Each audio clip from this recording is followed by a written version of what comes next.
What's up, guys? It's the return of Combat Saturday. It's been a little while. A lot of things have happened. But anyways, nice to be back. You know, I always say martial arts training, it always helps to clear the mind whenever something's going on. Okay, so anyways, today's topic, I want to discuss dirty striking. Okay, a lot of people, I see a lot of I guess armchair martial arts people, some of these kind of BS self-defense courses will say, oh, well, you don't need to train for a long time. You just need to know a few dirty tricks. And on the street, there's no rules. You can poke the eyes, you can headbutt, you can do all these things with that. You can, okay, fine. You can play dirty, okay? You can strike the eyes. You can do finger jabs. You can do headbutts. You can do elbows. Well, guess what? If you haven't trained those things, you don't have the right body mechanics, you don't understand range, you're not conditioned to do these things, well, it won't work. All right? And no, these people don't believe these guys when they tell you that you don't need a long time to train. No, you do need a long time to train. Okay, it takes a long time to actually develop these skills. All right, doing some course and you're going to be a deadly killing machine by the end of a weekend, it's not going to happen. Okay. Okay, anyone who tells you that is just lying to you, okay? So, anyways, let's get that out of the way first. All right, so let's start with the finger jab, all right? So, you want to poke someone in the throat or the eye or whatever. Now, here's the thing about finger jabs, all right? It doesn't actually have to make contact in order for it to do its job, okay? Now, you can come really close to someone's eyes and they're gonna blink and things, and that's the distraction you need to hit them with something else. Like you want to get them with a hook punch, you want to get them with an uppercut or whatever you want to do. Okay, it can be used as like a blinder and a way to close a gap. Okay, and you can do the same thing in sparring too. Although you're not gonna have fingers because you have gloves on in sparring, but you can come close to someone and just kind of blind them, right? So you get blind and get close, right? Blind. So I throw it out here, right? I'm gonna get close, and then I can do something else, right? So that's kind of the idea. But it can also be used as a strike, all right? I would say it's much better to go for the neck than the eyes, actually, if you're gonna use it as a strike, because the chance of you hitting the skull here, and if your fingers aren't conditioned for it, is higher. Now, I actually do train my fingers against walls and other surfaces, so even if I did nail the skull, I'd be okay. But you gotta be really careful with that. So with the finger jab, very, very important, really important, that the fingers must be bent. Do never, ever try and hit someone with straight fingers. You will break your fingers if you try that, okay? They got to be bent, all right? Now, I'm gonna use a mukjong here, a wooden dummy, Bob. Sorry about Bob. Mac, there's Bob over there. Okay, okay, good Mac. So here, and what you want to do is just start like this. Just like that. Okay, so start very slowly, very slowly. Just get used to it. See, so my fingers are bent, right? Obviously, use both hands, okay? But I'm just using one for now to show you, okay? All right, now. Step a little further back into the same thing, a little more. See, now this is not a completely hard surface. It's a pad. It's a mukjong pad for my wooden dummy, but it's still pretty hard. And beside this, I mean, that's solid. Okay, so so once again here.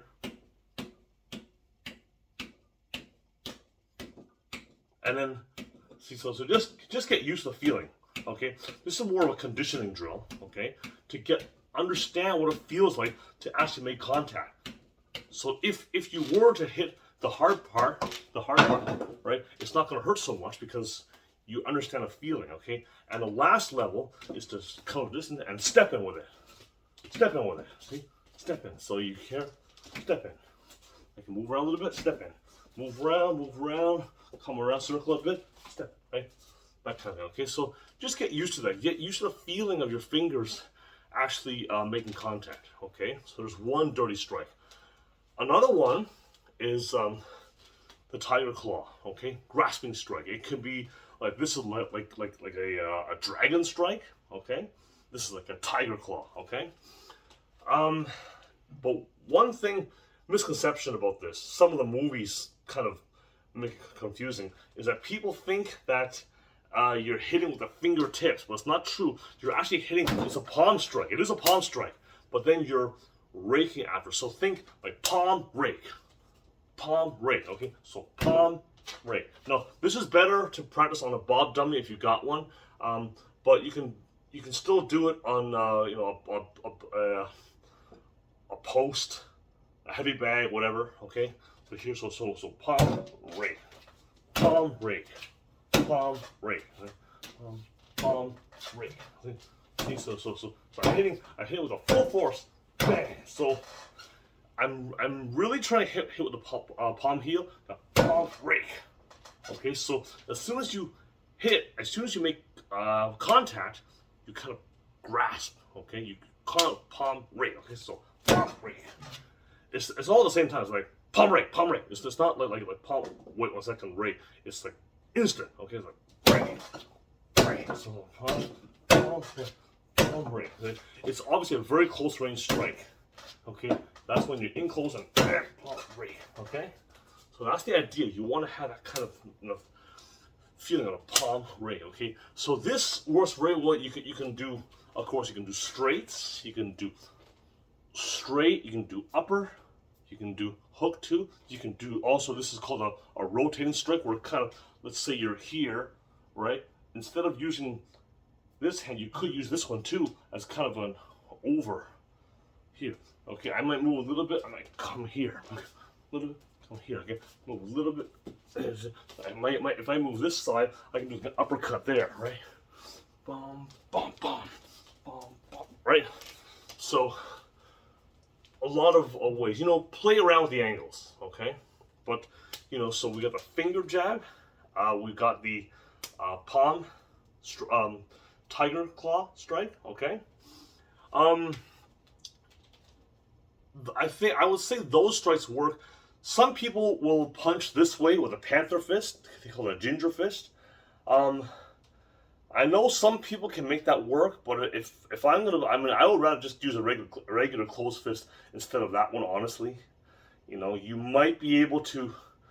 They say that doing this, you can, you know, increase. It's like a pressure strike, because you have more psi, pounds per square inch, on this. But you know what though, if you punch properly and you hit more with the knuckles rather than the whole flat of the fist here, you're gonna get the same effect, and it's safer on your hand, and you can punch harder. Because you ever try punching a bag like this, you'll see they collapse very easily.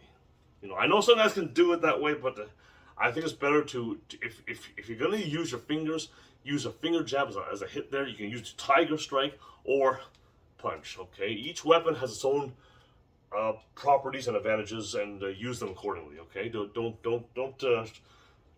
There's no you know, one size fits all. Okay. All right, and one developmental drill for the tiger strike is if you have some kind of like a bean bag, you can take it, you can grab it out of the air. Okay, that's very useful, because sometimes when you use a tiger strike, this is more of a dragon strike actually. When you come forward, you can grab the throat here, right? If you're like in a self-defense situation and someone's here, right, and someone's very close to you, and you want to neutralize things quickly, grab that throat. Take your thumb and fingers and dig them in here, right here. Just go here and grab the throat, right? And when a person does that, they'll be in shock first, right? And then at that point, you can say, "Hey, listen, okay, I'm gonna stop." Like just tell them to calm down, all right, or whatever the fuck they're doing, or calm down, or else, I mean, they're not in any position to actually argue with you at that point, okay? Okay, but you have to have a good strong grip and really grab that throat and make it known that you mean business, all right? And the last strike I want to talk about today, I mean, there are more dirty strikes, but I want to cover these main three. These are the I feel some of the most important ones. Okay, we've got the finger jab. We have the tiger claw, and I want to discuss the headbutt next. Okay, now headbutt is one of those things where everyone thinks they can do it, but if you haven't trained for it, you can't do it. Okay, so not telegraphing, not winding up is very, very important in the martial arts. All right, now you talk to any boxing coach, and they'll tell you what is the biggest mistake you see, and most of them will probably tell you, well, there are a few. Not bringing the hand back to guard is one thing, but also winding up, telegraphing, making your intentions known. Okay, dropping your hands, that kind of thing. If you do that, you're giving yourself away. It's a big, big blunder. Okay, so you don't want to wind up. You don't want to give yourself away. So what you want to do? A lot of people, when they do headbutts, they'll do this. Okay, which is obviously a really bad windup. So from wherever you are, you want to just go. So, and get used to moving the whole body. Okay, it's not just going like this, like nodding your head. Okay, it's moving the whole body as one unit. So when I was taught to headbutt, what I was taught was to take your hand and almost slap your head with it. Okay. Move around. Because you're moving the whole body, and when you do that, it's possible to be like in a tussle here, with the other person, and you can just go forward. That you can do that too. But most often, you're going to grab the person's head in some way, a clinch somehow. And so by doing this, coming in here, just get used to coming in right away. Okay. So if you get used to that, then if you're here, you can do the same thing. Just remember, the whole body moves as one. Okay, whole body moves as one, and no pulling back. All right, that's why you're here, coming here, and get that little impact there. Right, boom. That way you know that you're. So when you got someone there, and his head's here, well, same thing. Okay, you want to hit with this part of the head right here. Okay, so right here. So if you practice here, there you go. I used to do this against my locker in high school, and literally a headbanger. Okay, so here, just here, boom. Just get used to harbor here.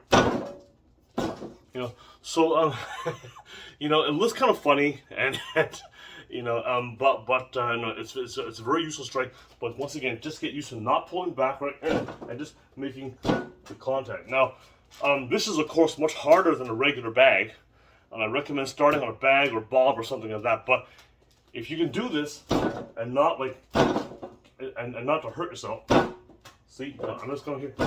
Right, I'm going here. That too, okay?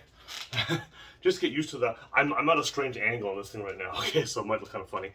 But that's the thing. You don't want to pull back. You just want to come right away and do it, okay? So there you go. Finger jab, tiger claw, and headbutt. Okay? All very useful strikes, okay? But they must be trained, they must be practiced, and attention must be given to proper detail and execution of the techniques to make them effective, okay, and make them realistic so you can actually do it. Okay, you can't fight someone with theory. Okay, you can only fight someone with actual, practically built-up skill over time with attention to detail. Okay, so there you go. 3 dirty strikes that will get the job done, but do it right. Okay, so anyways, that's it for this week. Talk to you soon.